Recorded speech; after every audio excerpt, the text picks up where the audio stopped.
Good evening, everybody. I'm going to be reading The Incredible Book Eating Boy by Oliver Jeffers.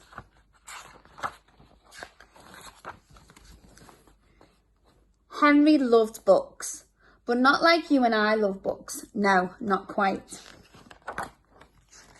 Henry loved to eat books. It all began quite by mistake one afternoon when he wasn't paying attention. He wasn't sure at first and tried eating a single word just to test.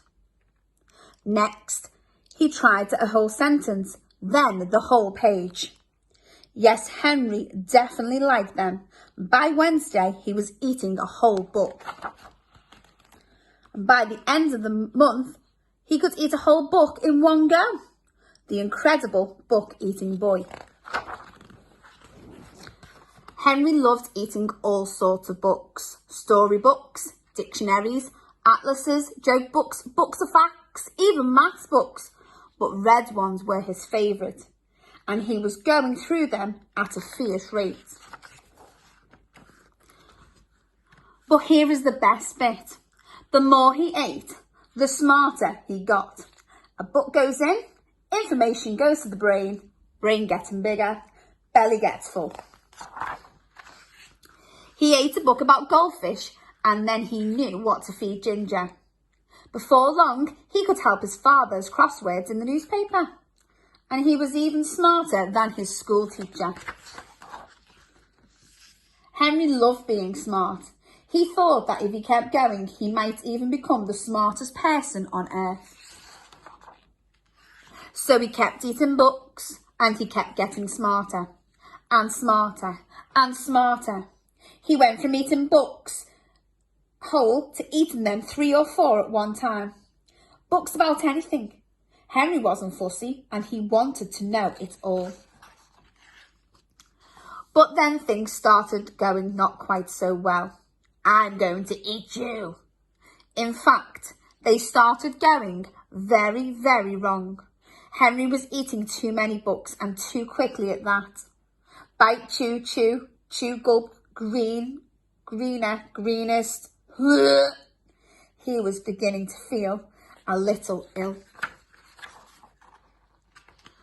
But here is the best bit. Everything he was learning was getting mixed up.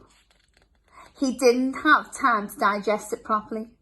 It became quite embarrassing for him to speak. And suddenly, Henry didn't feel so smart at all. More than one person told him he should stop eating books. No more books, Henry. Your head and belly can't cope. Besides, it means no one else can enjoy the books.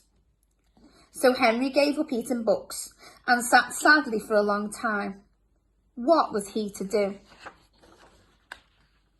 Then, after a while, and almost by accident, Henry picked up a half-eaten book from the floor. But instead of putting it in his mouth, Henry opened it up and he began to read.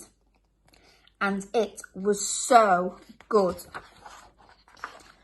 Henry discovered that he loved to read, and he thought that if he read enough, he might still become the smartest person on earth. Now Henry reads all the time, although every now and again, Henry likes to eat a book. The end. Now, I love this story because it shows us how important it is to read every single day. And even if we haven't got many books at home, if we keep reading the books that you have at home, all that information will stick in your head and will help us become good learners. I hope you enjoy my story, and I will read to you again really soon. Good night, everyone. Bye-bye.